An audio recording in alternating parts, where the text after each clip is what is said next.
करो। तो मैंने कल ये कहा, मैंने कहा तू ना बेटे को कहते खुद भी यहाँ हवन होता ना अटन डे, अब तुमने आना है। कहते रब दे वास्ते हम जरूर आएंगे।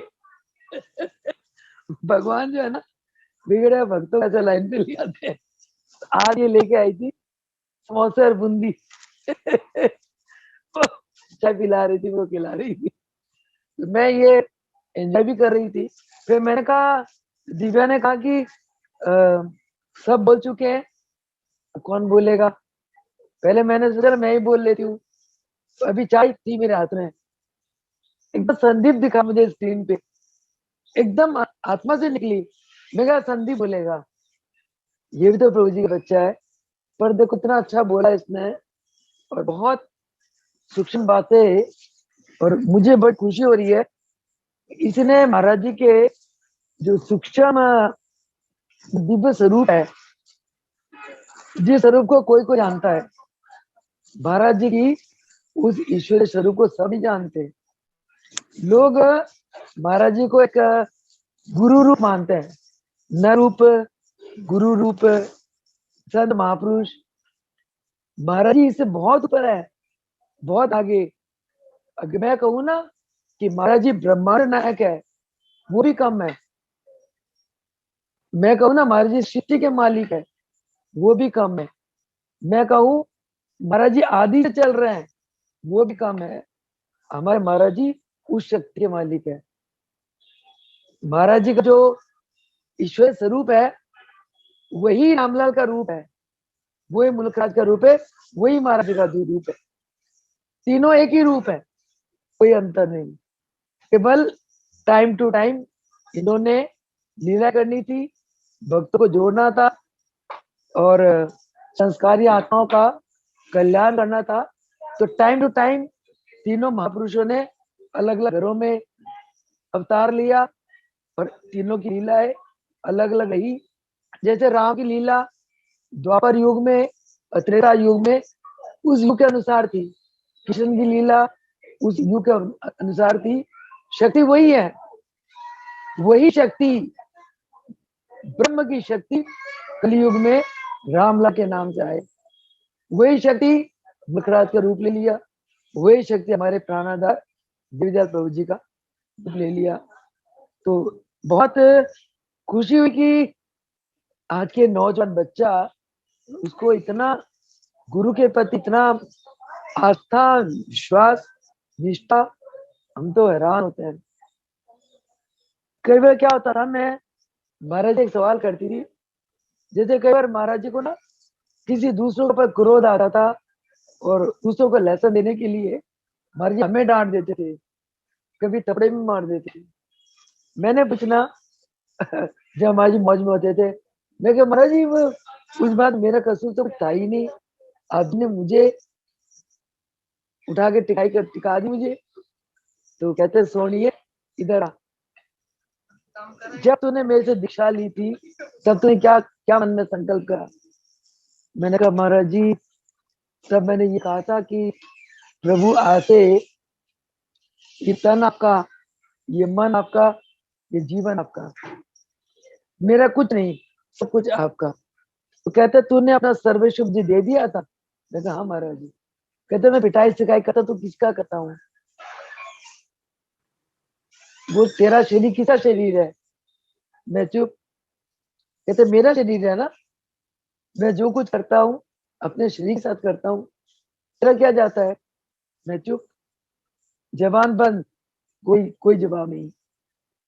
तो महाराज जी कहते हैं कि बेटा जब जो बढ़िया धोबी होता है ना, वो कपड़े को मांजता है, वो साबुन लगाता है, पानी से निकालता है, देखा अभी निखार नहीं आई, फिर साबुन लगाता है, अभी भी और निखार नहीं आई, फिर साबुन लगाता है, करता है ना। मैं कहा महाराज जी। फिर कहते और कुम्हार क्या करता है, घड़े को दूरी बीच में हाथ में रखता है, ऊपर से चपकी मारता है, सुखाता है उसको, फिर टंग टंग करता है, फिर पानी डालता है, फिर देखता है फूटा तो नहीं है, फिर आवाजें करता है, जब घड़ा पक गया फिर दुकान में भेजता है, चलो बेचो। देवी आती घड़े को खरीदने के लिए, फिर टंग टंग करते आवाज, कि घड़ा में क्रैक तो नहीं है, क्रैक तो नहीं है, सब जगह वो खरीदती है। घड़े का कीमत तब पता है। सुनारा क्या करता है, सोने का खोट निकालने के लिए बार बार उसको तपाता है, सोने का खोट निकाल के कुठारी में डालता है। तो सोने को जितना तपाता है, सोने में उतनी चमक आती है। कहते बेटा, हम लोग भी गुरु जो होते हैं ना, गुरु कुमार होते हैं, गुरु धोबी होते हैं, गुरु सुनारा होते हैं। गुरु का एक ही काम, अगर वो पूर्ण गुरु है, उसका एक ही काम है कि शिष्य को गढ़ना, शिष्य को खूब मुजाए गुजाए करके खड़ते हैं। कहते बेटा देख, मेरे इतने सारे शिष्य है, मैं सबकी मजाक शिकायत तो नहीं करता हूँ, किसी किसी की करता हूँ, और जिसको जो स्थान पे लेके जाना है, मैं उसको उसके लिए काबिल बनाता हूँ। कई बार शारदा बहन जी कहती है, दमयंती मैं तो वहीं की मैं रह गई, तुम पता नहीं कितनी ऊंचाइयों पहुंच गई। मैं कहा बहन जी नहीं, मैं आपकी छोटी बहन नहीं, छोटी बहन ही रहूंगी। आपने मुझे जो शिक्षा दी, मैं आखिरी श्वास तक वो भुला नहीं सकती। आज भी मेरी बहन जी से बात हुई, बात करते करते मैं रो पड़ी।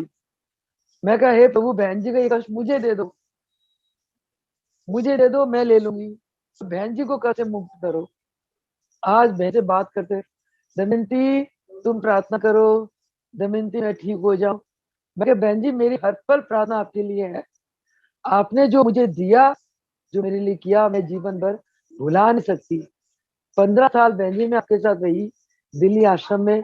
आपने इतनी मुझे महाराज जी की सेवा सिखाई, और इतनी महाराज की सेवा मुझे आगे बढ़ाया। अगर आप मुझे रोकती टोकती, मुझे डिस्करेज करती, तो आज मैं यहाँ तक ना पहुंचती। हर बात में आपने मुझे एनकरेज करा। मेरी इतनी गलतियां होती थी, दमयंती कोई बात नहीं, हो जाती है, थोड़े धीरे से, सहम से, सूझबूझ से सेवा करो, सब ठीक हो जाता है। तो कहते, मैं बहन जी आपने मुझे बहुत किया, मैं भुला नहीं सकती। ये अलग बात है कि सन 80 से 95 तक मैं आपके साथ रही। 95 में करनाल आश्रम बना। मैं यहाँ रहना नहीं चाहती थी, मैं दिल्ली में रहना चाहती थी, पर महाराज जी की आज्ञा ऐसी थी कि नहीं, मैंने जो तुमको योग्यता दी है, तुम करनाल आश्रम को संभालो और वहां अपनी योग्यता का प्रकाश करो, उस योग्यता को बांटो। महाराज जी ने मुझे कहा, कहते बेटा तू दिल्ली दिल्ली कही जा रही है, यहाँ तो तेरे को रजनीश और शारदा के अंडर रहना पड़ेगा। एग्जाम्पल दिया, वो एग्जाम्पल आज भी मेरे कानों में है कि तो आज तेरे को एक ब्राह्मण की शीशी चाहिए ना, तू रजनी से मांगेगी या शारदा से मांगेगी। मैं कहा हाँ महाराज जी। कहते बेटा मैं तेरे को उस पोस्ट में ले जाना चाहता हूँ। आज से 1995 में कहा महाराज जी ने, और आज कितने साल हो गए, 25 साल हो गए। कहते बेटा मैं तेरे को उस पोस्ट में ले जाना चाहता हूँ जहां तू दुनिया को बादाम बांटेगी। जय हो मेरे गुरु की। आज मैं वही देख रही हूँ, लोग कोई बादाम गुन चाहिए ले जाओ, घी चाहिए ले जाओ, ये चाहिए ले जाओ। और मुझे इतना आनंद है, ये जो करनाल का फंक्शन हुआ, फंक्शन में मेरे को खाली 300 का आइडिया था कि 300 लोग आएंगे।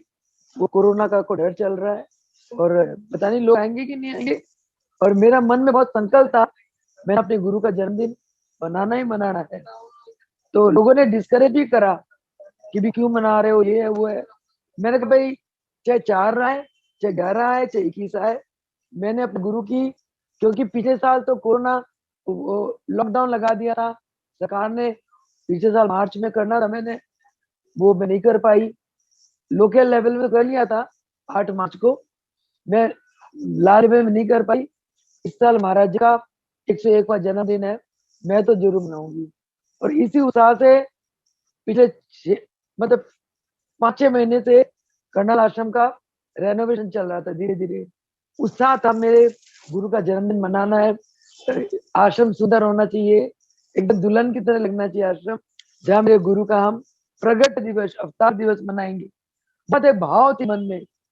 तो बहुत अड़चने भी आई, पर मैंने महाराज जी को एक ही बात कही, मैंने कहा प्रभु, मैं आपकी नदी से बच्ची हूँ, मेरे अंदर ना बल है, ना बुद्धि, ना विद्या, ना बल, मैं कुछ नहीं हूँ।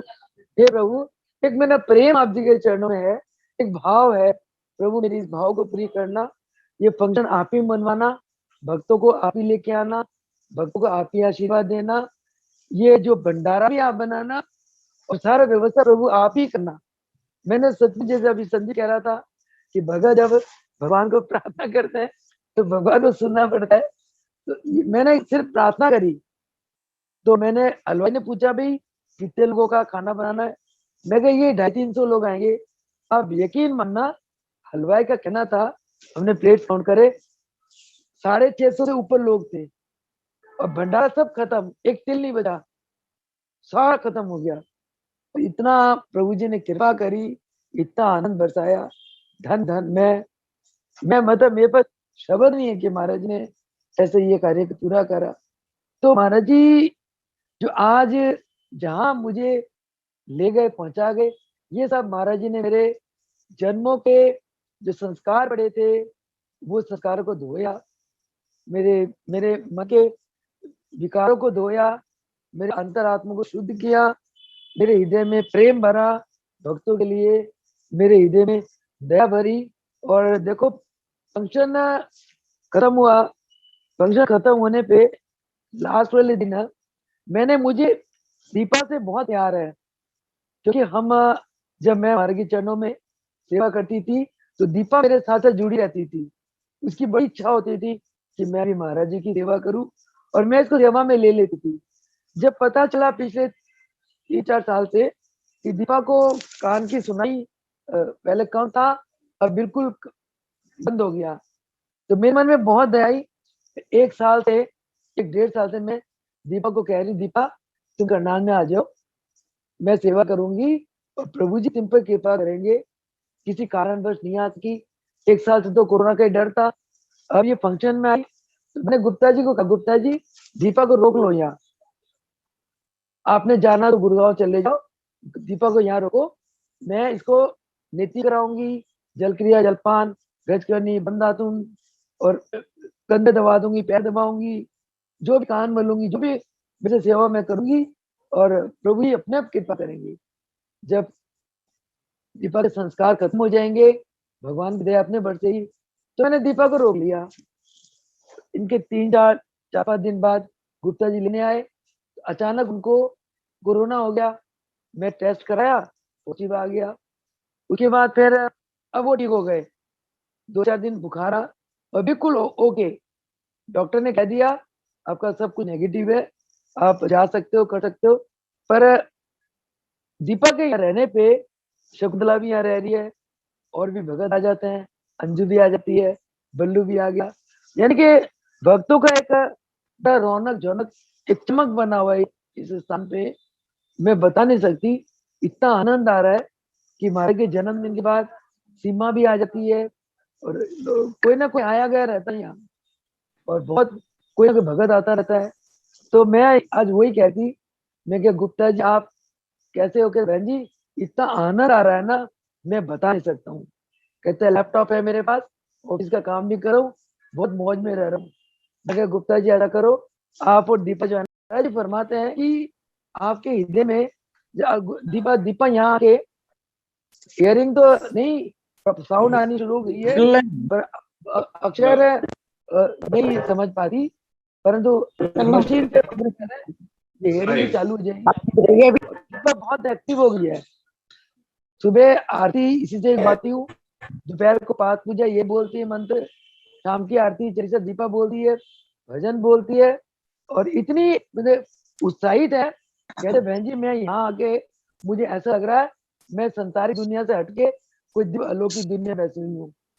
एक इतना जो आपको हमारे अगर हियरिंग बंद हो जाए हम तो पागल ही हो जाए, डिप्रेशन में चले जाए है। और ये बच्ची फूल की तरह खिल रही है, आज ब्रह्मदान कराया, क्या चमक के चेहरे में आ गई। ये सब महाराज जी की कृपा है। महाराज जी फरमाते हैं कि जो तुम मेरे बच्चों से जितना जितना प्रेम करोगे, मेरे बच्चों की जितनी सेवा करोगे, मैं उतना ही तुम्हें गोद में बैठाए रखूंगा। अब देखो लकी लकी के परिवार को वो ये कोरोना हो गया था, इतनी परेशान थी वो, हर बारी मैं ये कहती थी, मैं 2-3 बार तो खुद तबीयत से डांटा ने लकी को। मैं कहा क्यों रो रही है तू, तुझे भगवान में विश्वास नहीं है, महाराज में विश्वास नहीं है, महाराज तेरे साथ साथ है और तेरे अंदर इतनी भक्ति है, इतना प्रेम है और गुरु तो खाली प्रेम का दीवाना है। जो गुरु से प्रेम करता है, गुरु तो उसके आगे रुक जाता है। मैं कितना तू गुरु से प्रेम करती है, गुरु तेरे साथ है, क्यों परेशान हो रही है? तो आज फोन आया, सारा परिवार ठीक हो गया। थोड़ा सा एक दोपहर को फोन आया था कि मेरे पति का ना पल्स थोड़े स्लो चल रहा है। उस टाइम मैं क्लास ले रही थी, अभी मैंने फोन करा, कहते नहीं नहीं दीदी सब कुछ ओके है। डॉक्टर कह रहा है कि जब रिलैक्स करता बंदा, मेडिसिन लेता तो थोड़ा सा पल्स कम हो जाता है, कोई घबराने की बात नहीं है। और आज लकी की आवाज में बहुत शांति थी। मैं क्यों परेशान होते हो, है ना? सदगुरु जब मेरे साथ है, मुझको डरने की क्या बात है? उसके रहते कोई कुछ कहे, भला किसकी ये औकात है? इसलिए संदीप ने जो सब इतनी प्रभु जी के प्रति इतना श्रद्धा, प्रेम, विश्वास और महाराज जी की जो सूक्ष्म तत्व के बारे में बात करी है, वो वाकई उसमें कोई दो राय वाली बात नहीं है। कहते हैं कि गुरु कुम्हार होते हैं और शिष्य मिट्टी होती है, गुरु शिष्य को घड़ते हैं। तो ऐसे गुरु तो दुनिया में निराले हैं। और ये बिल्कुल सच्ची बात है कि हम सभी भक्तों को ये विश्वास करके चलना चाहिए, हमारे गुरु हैं, हर पल हमारे अंग संग है, हमारे साथ है। मैं आपको एक युक्ति और बताऊं कि महाराज जी, हम सोचते हैं कि महाराज जी बाहर है, महाराज जी ब्रह्मलोक में है, महाराज दिव्यलोक में है, महाराज जी बहन जी के पास है, महाराज जी मंदिरों में। ऐसा नहीं है। महाराज जी आपके दिलों में है, महाराज जी आपके भावना में है, महाराज जी आपके हृदय की शुद्धता में है, पवित्रता में है। आप इतने ध्यान में बैठकर अपने आत्म तत्व की तरफ आगे बढ़ोगे, आपको महसूस होगा कि आपके आत्मा के अंदर महाराज जी दिव्य रूप में विराजमान है। और वही कराते हैं। सदीप बेटा कह रहा था ना अभी कि भाई हम कुछ नहीं है, ये बिल्कुल सच्ची बात है। हम कुछ नहीं है, बिल्कुल कुछ नहीं है। एक गुरु शक्ति है, वो कराती है, वही चलाती है, वही प्रेरणा देती है, सब कुछ वो करती है। मैंने तो महाराज जी के जब जीवन काल में हर कार्य के लिए मैं महाराज जी को प्रार्थना करती थी। और मुझे एक बात संदीप की याद आती है कि जो गुरु का भक्त बन जाता है तो वो कुछ भी करता है, गुरु उसके पर दया ही दया करते हैं। एक बार की बात है, मेरे से ना बहुत बड़ी कोई दिल्ली आश्रम में गलती हो गई, वो मुझे याद नहीं है। तो महाराज जी ने कुछ नहीं कहा। एक दिन और गलती हो गई, महाराज जी मुस्कुरा दी, कुछ नहीं कहा। तो बहन जी कहती है कि महाराज जी और कोई अगर गलती कर देता है तो आप कितना डांटते हैं, आप कितना गुस्सा करते हैं। ये दमयंती कई बार इतनी गलती कर जाती है, अब जिसको कुछ नहीं कहते हैं।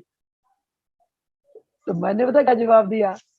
कहते हैं शारद, ये हमारी सेवा करती है ना, तो हम सेवा के आगे कर्जदार बन जाते हैं, सेवा का कर्जा हमारे सिर पे चल जाता है, तो हम फिर इसको ना कुछ कह नहीं पाते।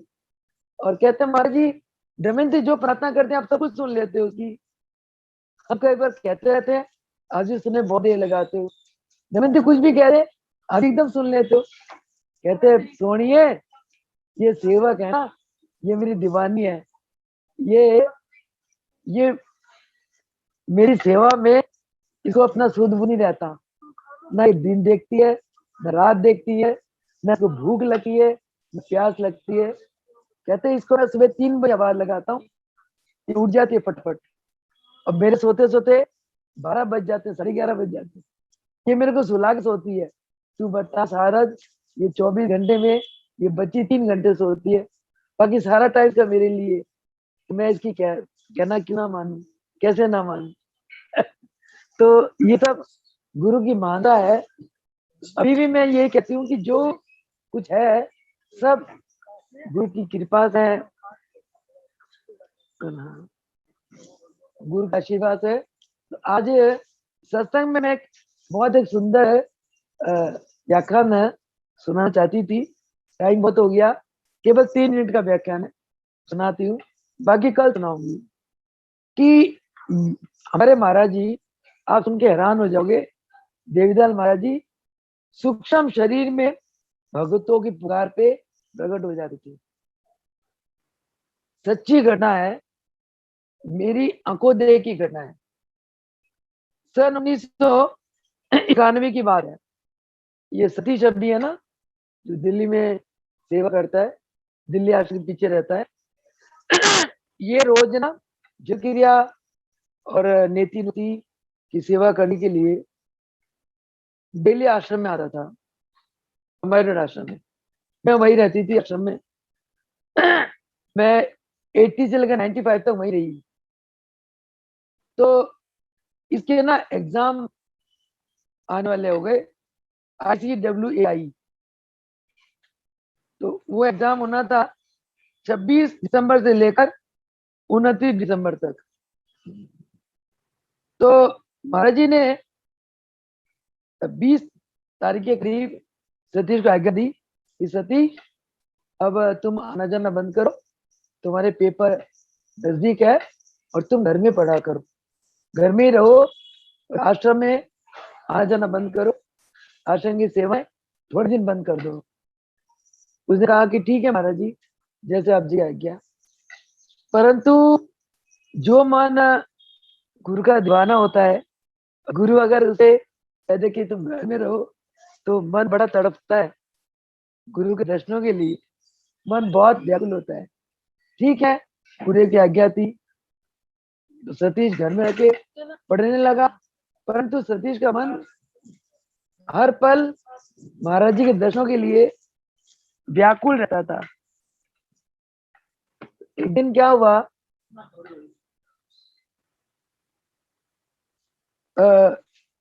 28 तारीख रात को वो महाराज जी की यादों में पढ़ाई करते करते सो गया, बहुत गहरी नींद में सो गया। रात को 3:30 बजे उसने क्या देखा कि कमरे के अंदर प्रकाश ही प्रकाश है, और महाराज जी प्रकट हो गए। प्रकट होकर महाराज जी ने उसको आवाज लगाई, ओए लल्लू, अभी तक सोया पड़ा है? सतीश घबरा के उठा, उठकर देखा कि महाराज जी। उसने हाथ जोड़ के कहा, महाराज जी, आप जी इतनी सवेरे और हमारे घर को पवित्र करना है, आप जी कैसे? बहुत गदगद हो गया वो, चरणों में पड़ गया, दंडवत प्रणाम करा सतीश ने। तो फिर महाराज जी ने फरमाया कि लल्लू, तू रोज हमारे पास आता है ना सेवा के लिए, कई दिनों से आया नहीं तू। हमने सोचा चल, चलो लल्लू को मिलाएं। हम आ गए। तो जब महाराज जी कहते फरमाते थे कि जब शिष्य गुरु को याद कर रहे हैं, तो गुरु भी शिष्य को याद कर रहे हैं। सतीश ने आश्रम आना बंद कर दिया, परंतु महाराज जी की यादों में रहा, तड़पता रहा। भगवान हमारी तरफ तो सुन ही लेते हैं, और तरफ सुन के हमारी इच्छा को पूरी भी करते हैं। तो कहते हैं, लल्लू तू रोज आता है हमारे पास। हमने कहा चल तुझको मिला है।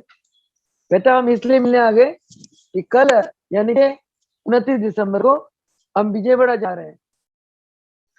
तो सतीश ने कहा कि महाराज जी, मैं ना माता पिता को बुला लाता हूँ, और आप जी के दर्शन कर लेंगे, वो भी कृतार्थ हो जाएंगे। तो महाराज जी फरमाए, नहीं बेटे, हमें जल्दी है, हमें वापिस जाना है। पर सतीश ने फिर भी अपने माता पिता बुलाने के लिए नीचे वाले मंजिल में गया। जैसे गया वो, महाराज जी अंतर्ध्यान हो गए। सतीश बड़ा परेशान हुआ, इसे माता पिता को सुनाए, अभी भी महाराज जी आए थे, दर्शन दे गए और अंतर्ध्यान हो गए। खैर, सुबह 29 तारीख सुबह सतीश का लास्ट पेपर था। पेपर देने गया, और महाराज जी ने फरमाया कि हम 29 तारीख को के गाड़ी से विजयवाड़ा जा रहे हैं, जो 11 बजे की गाड़ी। तो सतीश ने सोचा कि पता नहीं मेरे को ऐसे भ्रम हो गया होगा, पता नहीं हमारे जाए ना जाए। खैर, वो पेपर देने तो जाना ही था।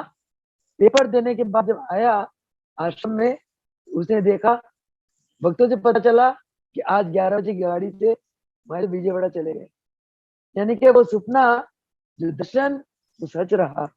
महाराज जी सचमुच सूक्ष्म शरीर से सतीश के घर गए और दर्शन दिए, वापिस आ गए। फिर सतीश ने बहुत तड़प के पत्र डाला, महाराज जी मैं आपके दर्शनों के लिए बहुत व्याकुल हो रहा हूँ। फिर महाराज ने वहां से पत्र डाला विजयवाड़ा से कि चलो आ जाओ विजयवाड़ा। फिर सतीश बाद में विजयवाड़ा गया और उसने महाराज जी के दर्शन और सेवा प्राप्त करी। इस प्रकार अनेक अनेक घटनाएं हैं, जिन घटनाओं में महाराज जी ने एक समय में 2 रूपों में भक्तों को दर्शन दिए। आप सोचो, क्या इंसान ऐसे 2 रूपों में दर्शन दे सकते हैं? एक मानव सूक्ष्म शरीर से कहीं पहुंच सकते हैं? ये केवल भगवान करते हैं, ईश्वरीय पावर करते हैं। इसलिए हमारे महाराज जी ईश्वरीय शक्ति के मालिक हैं और हमको जितने ईश्वरीय भाव से उनकी पूजा करेंगे, उनकी सेवा करेंगे, उनकी चरण वंदना करेंगे, उतनी ही ईश्वरीय पावर हमारे अंदर आती चली जाएगी। और सबसे बड़ी बात है, ऐसे महान गुरु को हमने प्रसन्न करना चाहिए। गुरु की प्रसन्नता किसमें? गुरु आज्ञा पालन करे, अन्य भावना त्याग, श्री गुरु चरण सरोज में अलिसम हो अनुराग। उनके चरणों में अथाह प्रेम हो और हम उनकी आज्ञा का पालन करें। उनकी आज्ञा क्या है? क्या है? सेवा करो और अपने आप को अपनी साधना करो, स्वयं योग करो और योग करो। अपने आप को साधना के द्वारा सक्षम बनाओ और सक्षम बना के जो ईश्वर से पावर लो, उस पावर से आप संसार की दुखियों की सेवा करो। और सेवा में बहुत आनंद आता है। अपने लिए करके इतना आनंद नहीं आता जितना दूसरों के लिए करके आनंद आता है। मैं आपको बता नहीं सकती कि सीमा को जब फोन मिलने का कल फोन आया, मुझे इतनी खुशी हुई, शायद इतनी खुशी सीमा को भी नहीं हुई होगी। इसलिए खुशी हुई कि भाई इसकी श्रद्धा, इसके बच्चे की श्रद्धा मेरे गुरु के प्रति अटूट हो गई। गुरु में बहुत पावर है। और कल जैसे हमने प्रार्थना करी थी कि बहन जी कष्ट में है, हम सब उनके लिए प्रार्थना करें। और आज बहन जी कल से काफी बेटर है। रात को भी एक बार गुप्ता जी की तबीयत बहुत ज्यादा क्रिटिकल हो गई थी। सुबह सुबह मुझे 7 बजे फोन आया कि उनके परिवार को फोन करो, गुप्ता जी हालत संकट में है। तो जैसे प्रार्थना करी, प्रभु जी ने सुन ली। उसके बाद दोपहर तक पता चला कि उनकी हालत भी प्रभु की कृपा से सुधार है। तो हम सभी यही चाहते हैं, ये दोनों एक पवित्र आत्मा है जिन्होंने अपना जीवन गुरुदेव की चरणों में समर्पित कर दी, इतने बड़े भगवान के चरणों में। ये दोनों आत्माएं देवी देवता से कम नहीं, और ऐसी आत्मा हमारे बीच में रहे, हमें मार्गदर्शन करे, तो ये हमारे लिए बहुत ही गौरव की बात है। आप सभी भगत तहे दिल से दोनों आत्माओं के लिए प्रार्थना करो। प्रार्थना में बड़ा बल है और प्रार्थना करने पे शायद भगवान के द्वारे तक हमारी प्रार्थना पहुंच जाए। भगवान दोनों आत्माओं पे कृपा करे, उनको स्वस्थ कर दे, वापिस आश्रम में ले आए और उनकी दोनों की लाइफ लंबी हो और स्वस्थ हो। इस प्रार्थना के साथ आज अपनी वाणी को विराम दूंगी। भगवान की जय। बोले हमेशा महाप्रभु रामलाल जी की जय हो। उनके भगवान की जय हो। भगवान की जय हो। जय।